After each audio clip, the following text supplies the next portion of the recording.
ಅವಿಭಜಿತ ದಕ್ಷಿಣ ಕನ್ನಡ ಜಿಲ್ಲೆ ಹಲವಾರು ಜಾನಪದ ಕುಣಿತ ಕಲಾ ಪ್ರಕಾರಗಳ ನೆಲೆವೀಡು.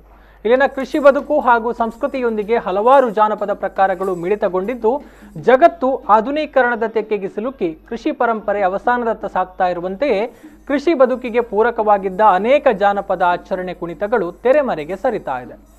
ಅವಸಾನದ ಅಂಚಿಗೆ ತಲುಪಿರುವ ಕುಣಿತ ಪ್ರಕಾರಗಳ ಪೈಕಿ ಕೊರಗತನಿಯ ಕುಣಿತವೂ ಒಂದು. ಅಪರೂಪವೆಂಬಂತೆ ಬಂಟ್ವಾಳ ತಾಲೂಕಿನ ಕುರಿಯಾಳ ಗ್ರಾಮದಲ್ಲಿ ಕೊರಗತನಿಯ ಕುಣಿತ ಕಂಡು ಬಂದಿದೆ. ಕೊರಗತನಿಯ ವೇಷಧಾರಿಯ ತಂಡ ಮನೆ ಮನೆಗೆ ತೆರಳಿ ತುಳುನಾಡಿನ ಈ ಜಾನಪದ ಕಲಾ ಪ್ರಕಾರವನ್ನ ಉಳಿಸಿ ಬೆಳೆಸುವ ಪ್ರಯತ್ನ ಮಾಡ್ತಾ ಇದೆ.